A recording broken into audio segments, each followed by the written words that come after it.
Hello friends, स्वागत है आपका चिराग क्लासेस के ऑनलाइन यूट्यूब चैनल के ऊपर। तो फ्रेंड्स, कैसे हो आप लोग? आई होप आप सब बढ़िया होगे और अपने एसएससी जीडी भर्ती की तैयारी में लगे होगे। तो फ्रेंड्स, आज का ये वीडियो आपका गेम चेंजर रहने वाला है, आपकी लाइफ चेंज कर देगा जो कैंडिडेट एसएससी जीडी भर्ती की तैयारी में लगा हुआ है। क्योंकि इस वीडियो के अंदर मैं आपको ये बताने वाला हूं कि एसएससी जीडी भर्ती की आप 30 दिन के अंदर यानी 1 महीने के अंदर किस प्रकार तैयारी करें ताकि आप अपना सिलेक्शन ले सके। मैं ये वीडियो दोनों कैंडिडेट के लिए बना रहा हूं, जो बिगिनर है या फिर जो पहले से तैयारी भी कर रहा है। ठीक है फ्रेंड्स, यहां पर ये वीडियो आपका फुल गेम चेंजर रहने वाला है। क्योंकि फ्रेंड्स, इस वीडियो के अंदर मैं आपको खुद का एक्सपीरियंस शेयर करने वाला हूं। 2018 की वैकेंसी में मैंने किस प्रकार तैयारी की थी और हाई स्कोर यहां पर अचीव किया था। आप सभी को बताया 2018 की वैकेंसी के अंदर मैंने सीआईएसएफ लिया था और उस पेपर में मेरा 100 में से 91 नंबर था। अब यहां पर बहुत सारे कैंडिडेट ये बोल रहे हैं कि 100 में से 91 नंबर हर कोई ला सकता है, कि उस समय के पेपर बहुत इजी होते थे। तो फ्रेंड्स, मैं उन कैंडिडेट से बोलना चाहूंगा, एक बार आप ट्राई तो कीजिए, आप सभी को पता चल जाएगा कि उस समय का पेपर किस प्रकार का आता था और इस जो अभी का पेपर है वो किस प्रकार का आ रहा है। फ्रेंड्स, ज्यादा कुछ भी फर्क नहीं है, बस लैंग्वेज का फर्क आपको देखने को मिल रहा है। तो फ्रेंड्स, यहां पर जो कैंडिडेट बोल रहे हैं कि 2018 का पेपर इजी है, तो वो एक बार 100 से लेकर यहाँ पर 1 से लेकर 100 तक की गिनती अपने रफ कॉपी में लिखिए और पेपर को स्टार्ट कीजिए, लगाना स्टार्ट कीजिए, तब आपको पता चलेगा। बोलना आसान है फ्रेंड्स, करना यहां पर थोड़ा सा मुश्किल हो जाता है। तो आप एक बार करके देखिए, तब आपको पता चलेगा कि 100 में से 91 नंबर पाना कितना यहां पर कितनी मेहनत करना पड़ता है उनके लिए। आपका क्या है, आपको तो कमेंट कर देते हो, लेकिन उस कमेंट के पीछे आप करने से पहले अगर ये बातें सोचते हो तब आपको ये सारी चीजें समझ में आएगी। तो फ्रेंड्स, मैं आपको बोलना चाहूंगा, आप लगा के देखिए एक बार।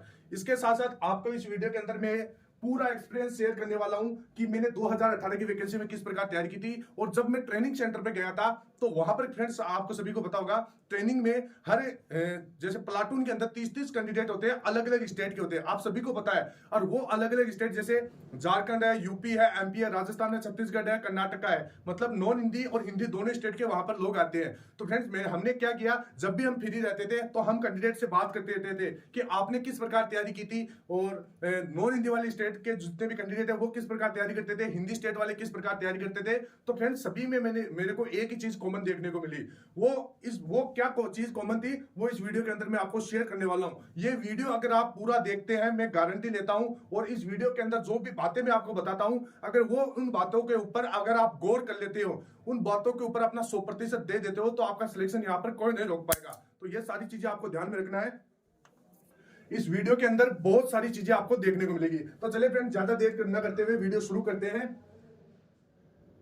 तो फ्रेंड्स, इस वीडियो के अंदर मैं सबसे पहले आपको बता देता हूं, एसएससी जीडी भर्ती 2023-24 या कोई भी मान लीजिए, या फिर कोई भी भर्ती मान लीजिए, जो भी कैंडिडेट अगर इस भर्ती के बाद भी देख रहा है या इस भर्ती से पहले का भी है, तो मैं आपको बता देता हूं 30 दिन के अंदर मैं स्टडी प्लान इस वीडियो के अंदर आपके साथ शेयर करने वाला हूं। तो सबसे पहले आपके दिमाग में एक माइंड सेट होना चाहिए कि स्टडी टाइम पीरियड, आपका स्टडी टाइम कितना होना चाहिए। आपका स्टडी टाइम फ्रेंड्स 6 घंटे। अगर आप 30 दिन तक लगातार 30 दिन तक अगर आप 6 घंटे पढ़ भी लेते हैं, तो मैं बताऊंगा आपका जो 31वां दिन होगा, आप सभी को अपने से अंदर से एक कॉन्फिडेंस नजर आएगा कि वाकई में हमने 30 दिन तैयारी की थी और जो सर ने बताया था उस प्रकार तैयारी की थी, तभी मेरे को ये चेंजेस देखने को मिला है। अब मैं पेपर पक्का क्लियर कर लूंगा, पेपर पक्का क्रैक कर लूंगा और अपना एक फौजी बनने का सपना है वो पूरा कर लूंगा।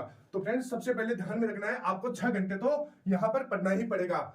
इसके बाद में यहां पर बहुत सारे कैंडिडेट है जो बोलते रहते हैं कि एग्जाम का जो लेवल है वो किस प्रकार का रहने वाला है। तो फ्रेंड्स, एग्जाम के अंदर आप सभी को बताएं, यहाँ पर टोटल 80 क्वेश्चन पूछे जाते हैं। कितने क्वेश्चन? 80 क्वेश्चन, और प्रत्येक क्वेश्चन यहाँ पर 2 नंबर का होता है। तो आपका पेपर कितने स्कोर हो जाता है? 160 नंबर का पूरा पेपर होता है।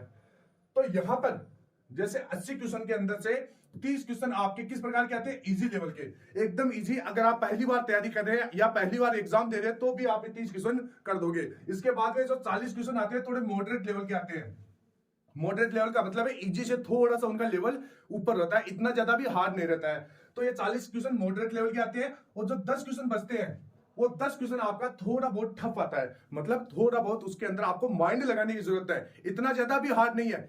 मैं आपको एक चीज बता देता हूं, एसएससी जीडी एग्जाम है, वो 10th लेवल का एग्जाम है। इसको लोगों ने हार्ड बना दिया है। ये आपका एग्जाम इतना ज्यादा हार्ड नहीं है। 10th लेवल के अंदर क्या चीजें हार्ड हो सकती है? सभी आपकी बेसिक चीजें होती है जो एग्जाम के अंदर आपको पूछी जाती है। हार्ड इसके अंदर कुछ भी नहीं है। हार्ड वो होता है, डिफिकल्ट वो होता है जब आप कैंडिडेट तैयारी करता है। अगर वो 100% तैयारी कर लेता है तो पेपर इजी लगेगा।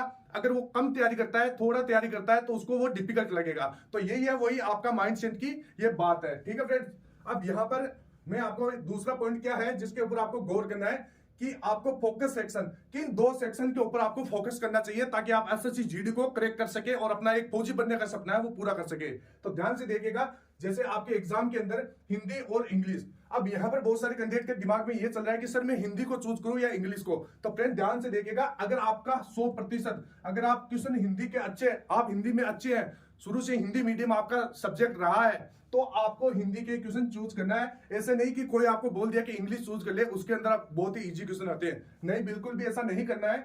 अगर आपको शुरू से आपका हिंदी बेस रहा है, हिंदी मीडियम रहा है, तो आप हिंदी ले सकते हैं। अगर जिन कैंडिडेट का शुरू से इंग्लिश मीडियम रहा है, जो इंग्लिश के अंदर बढ़िया है, पेपर वगैरह अच्छे से पढ़ सकते हैं, वो इंग्लिश को चूज करना है। ठीक है फ्रेंड्स, तो यहां पर हिंदी और इंग्लिश मैंने आपको बता दिया किन कैंडिडेट को करना है। हिंदी के अंदर और इंग्लिश के अंदर मैं आपको बता देता हूं, प्रीवियस ईयर के अगर आप पेपर भी पढ़ लेते हो तो भी आपका हिंदी इंग्लिश क्लियर हो जाता है, इतना यहां पर इजी पूछा जाता है। तो फिर भी आपको इन 30 दिनों के अंदर इन जो हिंदी है इसके ऊपर भी फोकस करना है, ध्यान से देखना। इसके बाद में यहाँ पर जनरल अवेयरनेस यानी जीएस और करंट अफेयर। जनरल अवेयरनेस आपको टॉपिक वाइज पढ़ना है, जैसे कोई भी टॉपिक है, आपका मंदिरों का टॉपिक है, आपका संविधान का टॉपिक है, आपका जैसे फिजिक्स केमिस्ट्री मैथ है, इनके आपको टॉपिक तैयार करना है। ठीक है फ्रेंड्स, और एक चीज आपको यह भी तैयार देखना है कि प्रीवियस ईयर के अंदर किस प्रकार के क्वेश्चन पूछे जा रहे हैं, उसी प्रकार के क्वेश्चनों की आपको ज्यादा से ज्यादा प्रैक्टिस करना है। ठीक है फ्रेंड्स, अब आगे बढ़ते हैं। अब यहां पर आपकी जो हाउ टू स्टडी यानी किस प्रकार स्टडी करें, अब यहां पर स्टडी करने वाले दो तरह के कैंडिडेट होते हैं। एक तो जो बिगिनर होते हैं, जो पहली बार तैयारी कर रहा है, पहली बार भर्ती में बैठा है। एक जो होता है जो एक्सपीरियंस होता है, मतलब उसने बहुत सारे एग्जाम भी दिए हैं लेकिन उसका यहां पर निकल नहीं रहा है एग्जाम। तो यहां पर दो तरह के कैंडिडेट होते हैं, पहला बिगिनर, दूसरा एक्सपीरियंस। अब यहां पर जो भी कैंडिडेट यहाँ पर बिगिनर है उसको क्या करना है, उसको start preparation from the beginners conception for beginner. मतलब जो भी कैंडिडेट है, जो बिगिनर है, उसको शुरू से आपका तैयारी को स्टार्ट करना है। जो भी आपका, जैसे यहां पर मैंने क्या लिखा, start preparation from the beginning, यानी शुरू से आपको सिलेबस देखना है, सिलेबस के अंदर क्या क्या चीजें, उनका बेसिक आपको तैयार कर लेना है। जो कैंडिडेट है जो 30 दिन के अंदर अगर तैयारी करना चाहता है तो अपना सिलेबस की बेसिक चीजें, जितने भी टॉपिक बनते हैं सिलेबस के अंदर, मैथ, रीजनिंग, जीके, जीएस और हिंदी के अंदर जितने भी आपके सिलेबस के अंदर टॉपिक बनते हैं, इन चारों सब्जेक्ट में से उन टॉपिक की बेसिक चीजें आपको देख लेना है। ठीक है फ्रेंड्स, ये आपको इन जो बिगिनर है उनको करना है। इसके बाद में जो एक्सपीरियंस्ड है, जो पहले से तैयारी कर रहा है, उसको क्या करना है, start preparation with selected topics. आपको ऐसा नहीं करना है कि जो कैंडिडेट एक्सपीरियंस है, मतलब पहले एग्जाम दे चुका है, उसको क्या करना है, मैं उसको ये बता रहा हूं, वो कैंडिडेट को वही टॉपिक पढ़ना है जिन टॉपिक के अंदर वो वीक हो। यहां पर मैंने लिख दिया start preparation with selected topic. उसको पता होगा कि वो जैसे मॉक टेस्ट लगाता है, आपको पता होता है कि आपका कौन सा टॉपिक वीक है, आपको वही टॉपिक पढ़ना है। ऐसा नहीं कि आप शुरू से सिलेबस ले लिए और पढ़ना स्टार्ट कर दिया। जो एक्सपीरियंस्ड है, मतलब पहले से एग्जाम दे चुके हैं, उनको मैं ये बात बता रहा हूं। इसके साथ साथ आपको जो भी टॉपिक आपके सिलेक्टेड टॉपिक है, उनके कॉन्सेप्ट्स को आपको क्लियर करना है। इसके साथ साथ ऑब्जेक्टिव टाइप के क्वेश्चन भी आपको लगाना है। अब फ्रेंड्स मैं आपको ये बता देता हूं कॉन्सेप्ट आपको कैसे क्लियर करना है। कॉन्सेप्ट आप जैसे अगर आप कोचिंग जाते हैं तो कोचिंग जाके भी आप कर सकते हैं, इसके साथ साथ ऑनलाइन पढ़ सकते हैं, ऑफलाइन पढ़ सकते हैं, कहीं से भी पढ़े, लेकिन आपका कॉन्सेप्ट तैयार होना चाहिए जो भी आप टॉपिक पढ़ रहे हैं। ठीक है फ्रेंड्स, फिर आपको बाद में मॉक टेस्ट लगाना है, प्रीवियस ईयर के पेपर लगाना है। ठीक है फ्रेंड्स, और जो भी पढ़ रहे हैं आपको उसका साथ के साथ रिवीजन भी करना है, इस चीज का आपको ध्यान में रखना है। इसके बाद में फ्रेंड्स तीसरा पॉइंट है जिसके ऊपर आपको गौर करना है, 2 सब्जेक्ट पर डे। मतलब आपको किस प्रकार तैयारी करना है, हर दिन के अंदर आपको 2 सब्जेक्ट पढ़ना है, इससे आपको ज्यादा बिल्कुल भी नहीं पढ़ना है, ये चीज आपको ध्यान में रखना है। अब यहां पर आपको जैसे 6 घंटे पढ़ना है, जैसे पूरे दिन के अंदर आप 6 घंटे पढ़ते हैं, अब 6 घंटे के अंदर आपको इन 6 घंटों को 3-3 घंटों के अंदर आपको डिवाइड कर लेना है। ठीक है फ्रेंड्स, 7 दिनों का मैं यहां पर बता रहा हूं। जैसे आप 6 घंटे होते हैं, 3 घंटे आप सुबह पढ़िए, 3 घंटे आप शाम को पढ़िए। अब सुबह आपको जैसे 3 घंटे आपने मैथ पढ़ लिया, पहले दिन की बात कर रहा हूं मैं यहाँ पर। अगर पहले दिन आपने मैथ पढ़ लिया, दूसरे दिन पहले 3 घंटे, मतलब फर्स्ट दिन जैसे आपका पहला दिन होता है, उसके पहले 3 घंटे आपको मैथ पढ़ लेना है। फिर उसके बाद में जो लास्ट के 3 घंटे होते हैं उसके अंदर आपको जनरल अवेयरनेस यानी जीके जीएस पढ़ लेना है। अब यहाँ पर मैथ है तो मैथ का आपको सिलेबस देखना है, फिर उसके टॉपिक देखना है, टॉपिक को आपको उसका कॉन्सेप्ट को क्लियर करना है। कॉन्सेप्ट क्लियर होने के बाद ही आपको यहां पर जैसे कोई भी मैराथन क्लास होती है वो लगा सकते हैं आप। ऐसे नहीं कि आपका कॉन्सेप्ट ही तैयार नहीं है और आप मैराथन लगाने स्टार्ट कर दिए, कोई भी यूट्यूब चैनल के ऊपर जो सर पढ़ा रहा है, जो मतलब फेमस सर है, कोई भी आप उससे पढ़ रहे हैं, ऐसा बिल्कुल भी नहीं करना है। पहले अगर आपका कॉन्सेप्ट क्लियर है तभी आपको इस प्रकार की क्लासेस लेना है। अन्यथा आपको इस प्रकार की क्लास से बिल्कुल भी अटेंड नहीं करना है। तो ये चीजें आपको ध्यान में रखना है। तो मैथ के अंदर आपने कॉन्सेप्ट क्लियर कर लिया, इसके साथ साथ 3 घंटे प्रॉपर आपको मैथ को देना है। फिर बाद में इसके जैसे मैथ यहाँ पर खत्म हो जाती है 3 घंटे, फिर थोड़ा सा रेस्ट करके आप अगले 3 घंटे यहाँ पर जनरल अवेयरनेस यानी जीके को दे सकते हैं। ठीक है फ्रेंड्स, ये आपका पहले दिन का शेड्यूल रहने वाला है, पहले दिन का प्लान यहाँ पर रहने वाला है। इसके बाद में यहाँ पर दूसरा दिन आपको किस प्रकार तैयारी करना है। दूसरे दिन जैसे आपको दूसरे दिन में पहले 3 घंटे आपको रीजनिंग करना है, अंतिम 3 घंटे के अंदर आपको हिंदी और इंग्लिश में से कोई एक सब्जेक्ट पढ़ सकते हैं जो आप एसएससी जीडी के अंदर लेना चाहते हैं। जैसे अगर आप हिंदी लेना चाहते हैं तो 3 घंटे हिंदी को दीजिए, अगर इंग्लिश लेना चाहते हैं तो 3 घंटे आप इंग्लिश को दे सकते हैं। इस चीज का आपको ध्यान में रखना है। अब यहाँ पर फ्रेंड्स मैं आपको एक चीज क्लियर कर देता हूं, अगर आपका रीजनिंग जैसे आपको लगता है कि मेरा रीजनिंग बहुत बढ़िया है, मेरे को इसको ज्यादा ध्यान देने की जरूरत नहीं है, तो आप यहाँ पर इस प्रकार कर सकते हैं। जैसे यहाँ पर अगले जो दूसरे दिन आप पढ़ते हैं तो रीजनिंग को आप हटा के वापस मैथ को यहाँ पर ट्राई कर सकते हैं, मैथ आप पढ़ सकते हैं। तो इस प्रकार आप जैसे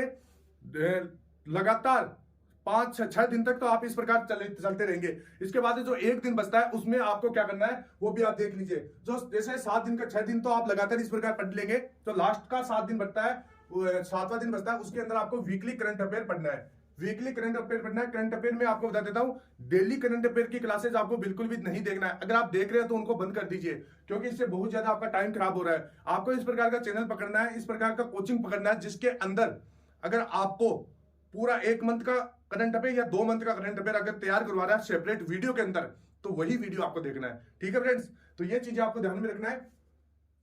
इसके बाद में जो 7वां दिन बचता है, उस 7वें दिन के अंदर आपको 2 मॉक टेस्ट लगाना है। 2 mock test in a week, यानी 1 सप्ताह के अंदर आपको 2 मॉक टेस्ट जरूर लगाना है। फुल एनालिसिस करना है, देखना है कहां पर क्या गलतियां हो रही है और वो गलतियां क्यों हो रही है। तो इन चीजों को आपको ध्यान में रखना है। और फ्रेंड्स इस वीडियो के अंदर मैं आपको ये भी बता देता हूं, अगर आप मॉक टेस्ट लगाना चाहते हैं तो ये किरण पब्लिकेशन की आपको बुक्स मिल जाएगी सब्जेक्ट वाइज। यहाँ पर देख सकते हैं मैथ, रीजनिंग, सामान्य ज्ञान और हिंदी, सभी बुक के अंदर 120 सेट मिल जाएंगे। 2019 से लेकर 2023 तक के जितने पेपर हुए वो मिल जाएंगे, और ये पेपर आपके टीचर्स पैटर्न के ऊपर रहने वाले हैं। इसके साथ साथ अभी किरण पब्लिकेशन दे रहा है 40% का डिस्काउंट, तो ये ऑफर सीमित समय के लिए। आप अगर खरीदना चाहते हैं तो डिस्क्रिप्शन बॉक्स में लिंक दिया हुआ है, वहां से आप परचेज कर सकते हैं। तो चलिए फ्रेंड्स वापस टॉपिक पे आते हैं। तो यहाँ पर जो 7वां दिन बचता है उसके अंदर आपको करंट अफेयर पढ़ना है, 2 मॉक टेस्ट लगाना है, फुल एनालिसिस करना है। ठीक है फ्रेंड्स, ऐसा अगर आप पूरा 30 दिन तक कर लेते हैं तो 30वें दिन के बाद मान लीजिए आपका कोई भी एग्जाम नहीं है अभी तक, तो 30 दिन के बाद आपको क्या करना है, तो आपको एक मॉक टेस्ट डेली लगाना स्टार्ट कर देना है। इसके बाद में प्रीवियस ईयर का पेपर आपको देखना है और आपको रिवीजन भी करना है। रिवीजन आपका मोस्ट इंपोर्टेंट चीज होती है। अगर आपने तैयारी करते जा रहे हो रिवीजन नहीं कर रहे हो तो आपका सिलेक्शन नहीं होगा।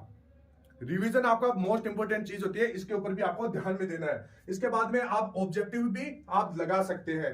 ठीक है फ्रेंड्स, ये है आपका स्टडी प्लान। तो फ्रेंड्स इस वीडियो के अंदर मैंने आपको यह बताया था किस प्रकार आपको एसएससी जीडी की तैयारी करना है। तो फ्रेंड्स मेहनत आपको खुद को करना पड़ेगा। अगर आप डेली 30 दिन तक आप इस प्रकार तैयारी करते हैं तो मैं गारंटी लेता हूं आपको दुनिया की कोई भी ताकत नहीं रोक सकती सिलेक्शन के लिए। आप फौजी बनकर बिल्कुल भी आप फौजी बनकर रहेंगे, मैं आपको एक गारंटी के साथ कह सकता हूं। क्योंकि फ्रेंड्स आपको मेहनत खुद को करना पड़ेगा। आपने वो चीज सुना होगा कि द्वंद कहां तक पाला जाए, युद्ध कहां तक टाला जाए, राणा का तू वंशज है, फेंक जहां तक बाला जाए। मतलब मेहनत के अंदर आपको कमी नहीं रखना है, मेहनत आपको लगातार करते रहना है। आपने सुना होगा कि डिग लहरों से डरकर नौका पार नहीं होती और मेहनत करने वालों की कभी हार नहीं होती। अगर आप पूरा 30 दिन तक मेहनत करोगे तो बिल्कुल भी आपकी हार नहीं होगी और आप बिल्कुल फौजी बनकर रहेंगे। आपके जो माता पिता का जो सपना है कि मेरा बेटा भी एक दिन नौकरी लगे और एसएससी जीडी से नौकरी लगे और फौजी बनकर रहे और बॉर्डर के अंदर, बॉर्डर के ऊपर वहां पर देश की रक्षा करता रहे, तो आपको पढ़ना पड़ेगा। 30 दिन तक मेहनत जरूर करना पड़ेगा, तभी यहां पर जाकर सिलेक्शन होता है। फ्रेंड्स यहां पर जो भी टॉपर्स होते हैं वो क्या करते हैं, वो यही स्टडी प्लान यहां पर करते हैं। अगर फ्रेंड्स आप 30 दिन तक यही कर लेते हैं तो दुनिया की कोई भी ताकत आपको नहीं रोक पाएगी। ये स्टडी प्लान मैंने कैसे बनाया, जब ट्रेनिंग सेंटर के ऊपर 30-30 बच्चे एक जगह बैठे रहते हैं जो फ्री रहते हैं, तो हम डिस्कस करते रहते हैं और वही ये प्लान, उनमें से लगभग 95% कैंडिडेट ने यही प्लान यूज किया था। तो ये प्लान अगर आप यूज करते हैं तो आपका भी सिलेक्शन कोई नहीं रोक पाएगा। तो फ्रेंड्स आई होप ये वीडियो आपको अच्छा लगा होगा।